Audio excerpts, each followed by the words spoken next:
So hi, I am Iain Corbett. A presentation today called I Hope, I Think, I Know.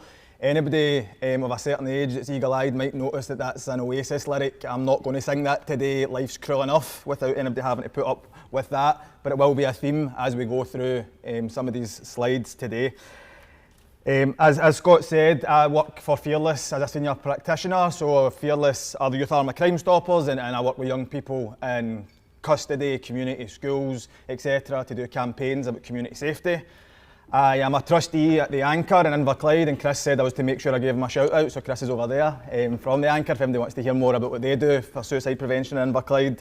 I am on an advisory group for the Scottish Violence Reduction Unit, and my main role, as Scott pointed out, is at the University of Strathclyde, the Children and Young People Centre for Justice, as a participation policy and engagement advisor, which is a ton of words to say I'm a youth worker that works in prisons, essentially.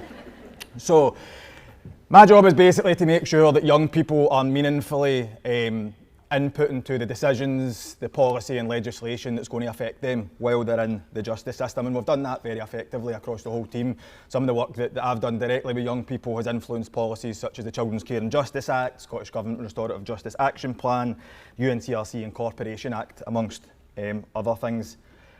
I'll use the hope I think I know as we go. You can try and pick them up as we go, but I'll point the first one out. So I hope that you find the next sort of 25 minutes or so with me useful. I am sorry if you don't, but you're stuck here now. I think that today's focus on hope and action can really inspire change, and I hope that I can be part of that inspiration as we go. And I know that you guys in the room today are the ones that are going to be able to make that happen. So as I said, I work for the majority of my time within prisons. I work in HMP YOI Pullman predominantly, as well as some of the secure centres. Pullman is the only dedicated young offenders institute within Scotland, and any 18 to 21-year-old male that is sentenced and convicted of a crime will go to Pullman. Females will go to HMP Stirling, but we'll come back to that in a little bit. In Pullman, I deliver a range of projects. The first one I do is a project called Activate, which is a University of Glasgow product, an introduction to community development, theory and practice, looking at hegemony and social oppression, discrimination. I do a project called Man Up, which explores what it is to be a young man in the justice system in 2026. What are the pressures, what are the privileges, and how does that interact with the other intersections across society? Until very recently, I was involved in a group called Inside Out, which is a curated space for young people that have got experience of the care system and the justice system. And I also lead the positive masculinity module on SPS's community safety rehabilitation programme. There are four things that I wanted to highlight, four common factors that when I work in Pullman that always cause me concern and cause me to ask if we're talking about criminal justice or social justice issues. As I said, the majority of the people I work with are male. Now that is by proxy, the fact that young boys are sent to Pullman. However, across the prison population, we have 96% of the population right now are men. Of the young men that I work with, over 85% of them grew up in SIMD 1 or 2 areas, meaning that they all come from the poorest communities in our country. Around 85% of them are thought to have care experience. The official figure is 65% of people self-identifying, but when we look at informal kinship arrangements, it's estimated to be around 85%. And over 95%, so the vast majority of them have experienced childhood trauma and have got an ACEs score of 5 or above. If these factors are so common, and these things are the things that are driving the behaviour of the young men that I work with in Pullman, was their criminalisation avoidable? And if so, are we talking about criminal justice or social justice? There's a place in Los Angeles, the west coast of America, called Homeboy Industries. Homeboy Industries is the largest gang intervention project in the world. It's a place where people can come for connection, as Scott spoke about earlier, where they can rehabilitate, where they can reintegrate the community, where they get opportunities for employment. Homeboy is actually the largest tattoo remover in the world because they help people remove gang tattoos and affiliations with criminal organisations. And that was founded by a guy called Father Gregory Boyle. What Father Gregory Boyle says that he deals with on a day-to-day basis is a lethal absence of hope. That's what I see. That's what I see in Pullman, because it's a lack of hope that forces people to come into conflict with the law. It's a lack of hope that means that people can't regulate and become violent. It's a lack of hope That means people take drugs that might prematurely end their lives, and it's a lack of hope that makes people seek permanent decisions to leave this world. I worked with a group of young men to try and understand where hope goes, because we're born hopeful. Most of the children, toddlers, etc. that you meet are full of hope, but somewhere along the line that dissipates. So along with the young men in Pullman, we mapped out what it's like to grow up in 2026. We took an 18-year-old, so 18 is the youngest age that you can be in Pullman. Anyone under 18 would go to a secure care. I'll not get into that just now, but if you're an 18-year-old right now growing up in Scotland, you've lived your whole life under austerity measures, a political decision to make you poorer than you otherwise would have been. We're already talking about the people in SIMD 1 and 2 areas, the people who are already the most disadvantaged and disenfranchised and are now being made poorer by a political choice. Whether you look at the big screen on your wall or the small screen in your pocket, every single day of your entire existence at 18 years, there's been global wars and genocides playing out where you can watch men, women and children being eradicated over religion and politics. We've got our own religious and political divides and sectarianism that have went back hundreds of years now, tied to identity, to football clubs that cause division in our country every day for young people. 2014, there was a massive political divide and an independence referendum was followed by a Brexit referendum which divided the country further and removed us from our European neighbours. We've watched politics swing towards the right where hate and division is put out there as something that should be championed rather than compassion and love and empathy and hope. If you're a young person at 18 at your most important developmental stages, you had a global pandemic which interrupted your socialisation, interrupted your education and your neurodevelopment. And to top it off, as adults we ask the younger generation to save the planet from literal extinction from a climate emergency that wasn't their fault, and we wonder why there's no hope. Now all of those things are universal. That's the things that every single under 18 has experienced. It doesn't talk about poverty, it doesn't talk about neglect, it doesn't talk about abuse, it doesn't talk about exposure to addiction, to violence, it doesn't talk about neurodiversity, it doesn't talk about sexuality, gender, race, ability. And every one of those marginalisations compounds inequalities, and inequalities reshapes children's brains and it impacts their mental health. So when I talk about justice, or when we talk about addiction, or we talk about suicide prevention, we're talking about the same stuff. A lot of the time people will say to me when I work in Pullman, "Oh, the boys will do all right, everyone deserves a second chance." But look at the lists I've just gave you there. When did our young people have a first chance? I hope that we can recognise that we are ultimately dealing with the same issues. But I think that we need to get better at not working in silos and working across sectors and realising that the more that we can pull our energies together, that we can tackle these across the board rather than tackling them as separate issues. And I know that despite the best efforts and the energies and all the hard work, even in this room, that we are still failing our children and young people and we need to do better. What does lack of hope look like? Well, I already pointed out that 96% of the prison population is men, and we've got a problem right now with our men and our boys. It's a sweeping generalisation, I know, but our men and boys don't know how to identify, regulate, or sometimes even feel their emotions. And that compounds many of the issues that we've already spoken about today. We live in a patriarchal society. We live in a society designed by men for men, designed by men who can't process their emotions for men who can't process their emotions. And as a result, women are treated unfairly in every single aspect of their day-to-day life. Slower career progression, less pay. Every woman you know has had to change their behaviour because of a man. They've had to change their route home, had to put keys between their knuckles, had to phone a taxi when it's easily walkable, because men hurt women. But men also hurt men. Men also hurt children, men also hurt animals, and men also hurt themselves. When we look at any kind of violence, it's usually perpetrated and perpetuated by men and their inability to process emotions, and we need to call that out. But boys and men that are in the room, this one's on us. We need to move away from the bullshit alpha mentality out there that talks about strength and protection and providing, and start talking about love and compassion and empathy. If we can't move away from those things, then we need to reframe them. If you want to talk about strength when things get hard, then let's take the strength it takes to punch somebody in the mouth when you're struggling and compare it to the strength it takes to pick up the phone and ask for help. I've done both. The second takes a lot more strength. If we're talking about protecting, let's have an honest dialogue about who we're talking about protecting from. Nobody's worried when their wife or their daughter goes out that they're going to be ambushed by a group of middle-aged women.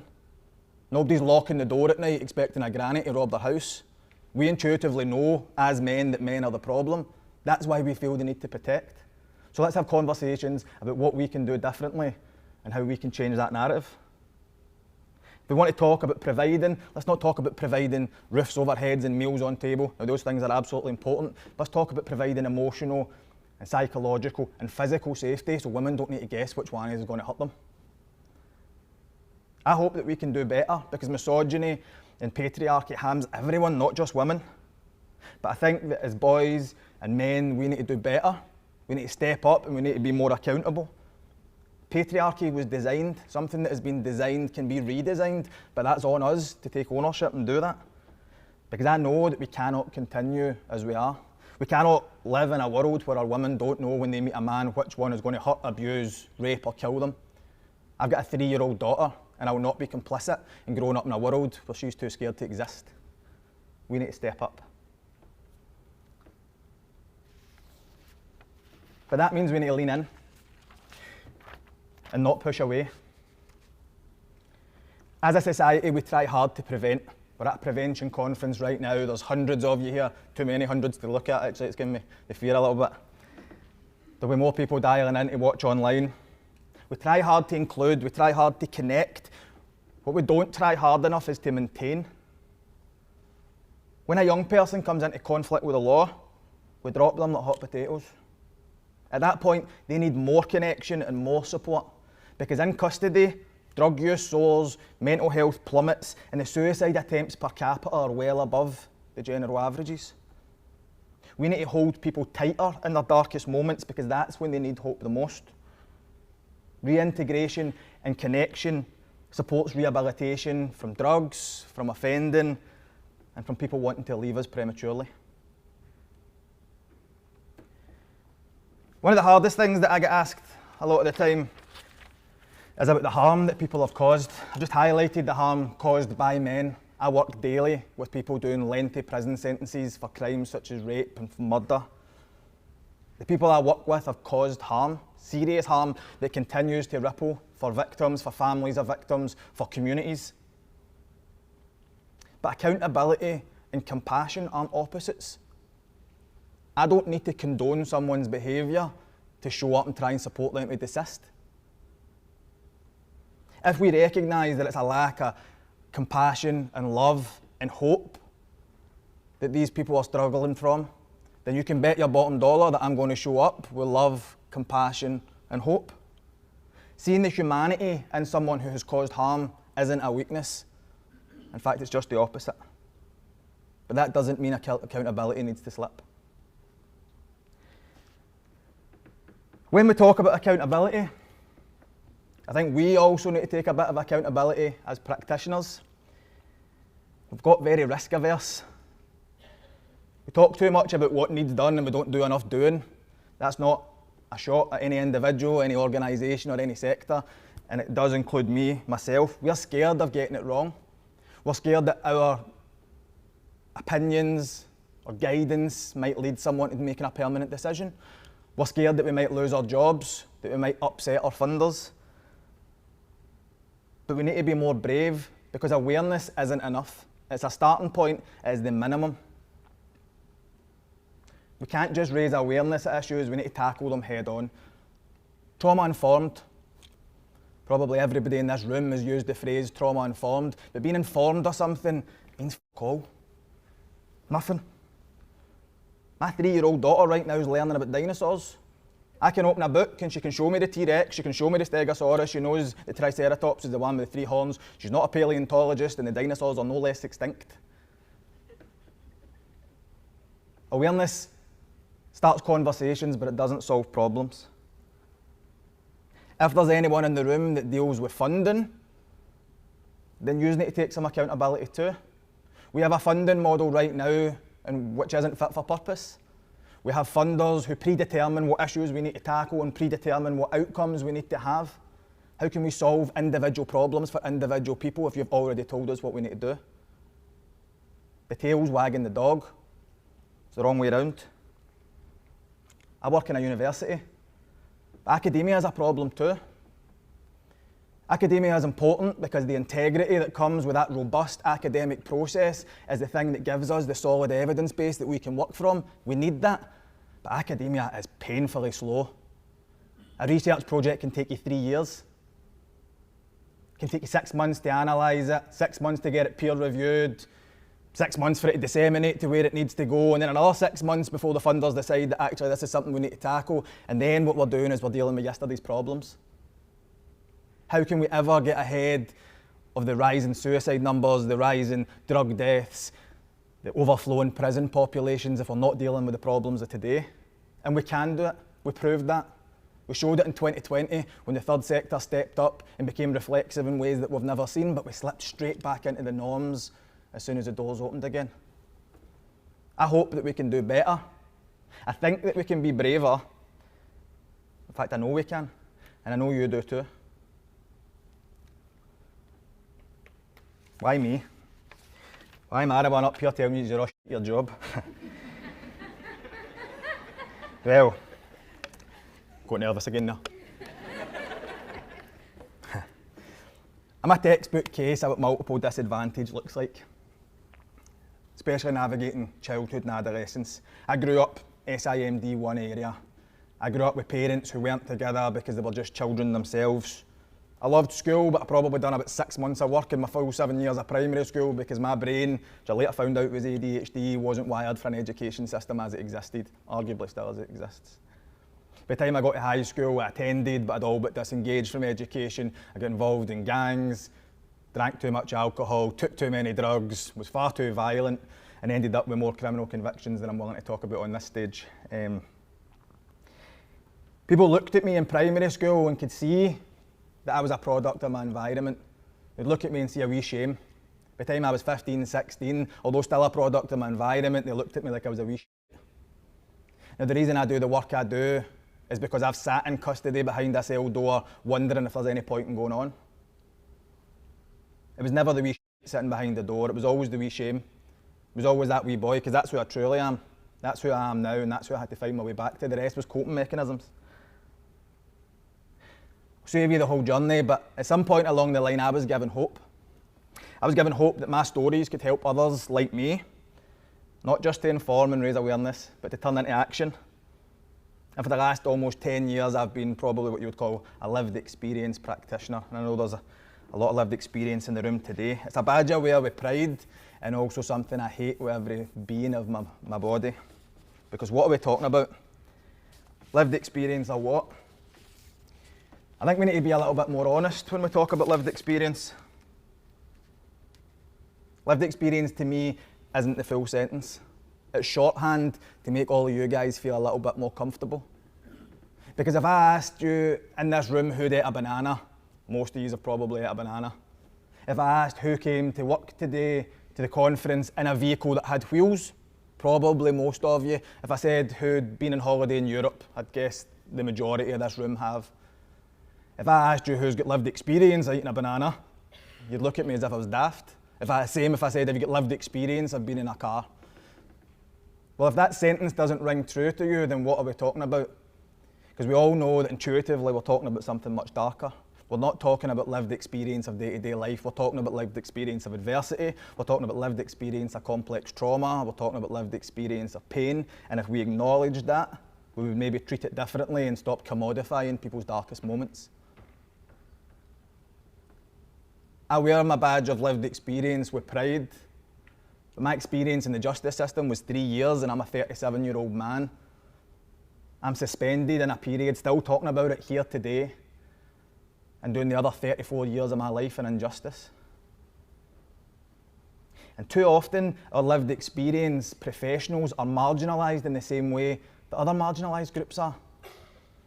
Lower wages, less opportunities, don't get paid to come and speak at events and share how hard their life's been. That's not a criticism of here today, just to clarify. I acknowledge also the hypocrisy of being the guy that's standing up saying lived experience, people don't get enough of opportunities, and being the one on the stage telling you that. However, I'm a straight, white, able-bodied man. My disadvantage as a lived experience practitioner is trumped only by the fact I'm privileged in every other aspect of my life. For others, that disadvantage is compounded. We need to do better. We can learn from lived experience, but we need to recognise that it's just an experience. It's a set of glasses that people view the world through. It's not them, it's not their brain, it's not their heart, it's not their soul. It's just an experience. There's an irony here, because I keep talking about hope and offering it up as if it's going to be some sort of real-world solution to very tangible problems. But what does hope look like? Well, it can look like a lot of things. For me, we'll skip this slide. For me, it's education. Education in the most informal and the most formal of senses. I didn't know anything about ACEs until I was about 25 years old. I had no idea that the things that happened in my life and in childhood would have any impact on my decision making as I grew up. When I did understand that, I could contextualise it. It made sense to me. When I had the language of adversity and the language of trauma, I was able to use that to articulate my experience and start talking about what was really going on for me. That changed how I navigated the world. That little piece of education put me on a different trajectory. As lived experience practitioners, we often need to work twice as hard to level people in our sectors. I didn't have a degree, didn't have any school qualifications, but I went and I got the degree. I was the first person in my family on either side of bloodlines to go and get a degree. But obviously, because I need to work twice as hard, I had to go and get a second. The thing about hope, though, is hope's infectious. Because although I was the only person in my whole family to get a degree, my mum got one too. So did my dad. My brother and sisters got one as well. Now, I don't like being outdone, so then I had to go and get a postgrad. And obviously, we needed to work twice as hard, so I done two of them as well. Then my mum done one, and so did my dad. That's what education does. Gives you a path out. Those Activate young people that I work with in Pullman, I've had 60 people graduate from Activate. Of that 60, 15 have been released back into the community, and of that 15, 3 of them have got unconditional offers at university without any previous academic qualifications. One of them now works with me as a colleague and a friend. The Masculinities group now run talking spaces in Pullman so that boys have got a space to offload about what's happening in their life.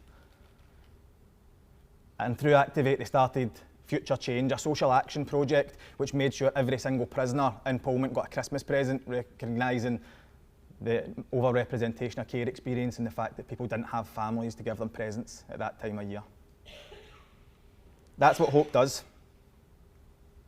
I'm going to finish there with a couple of thank yous. Firstly, I can't stay for the whole of today, so I apologise. So if MD thinks that anything resonated or they want to challenge it and get me on LinkedIn, do a wee post and we'll have a conversation there. That's the best place to get me. I will be here till about lunchtime, but I do need to shoot off. Thank you firstly to Hayless and Angela and all the team that have put today on and for inviting me along. I hope that the last 25 minutes or so have been useful. If not, moan at me on LinkedIn and I'll say sorry there. I think though that it's also important that I've wrapped all your knuckles to also thank you for choosing to be here, choosing to devote your careers to other people and your lives to other people. Thank you for showing up with love and compassion and empathy and hope. Because I know for a fact that if it wasn't for people like you doing what you do day in, day out, there would never have been a wee shit like me up here on a stage like this. Thank you.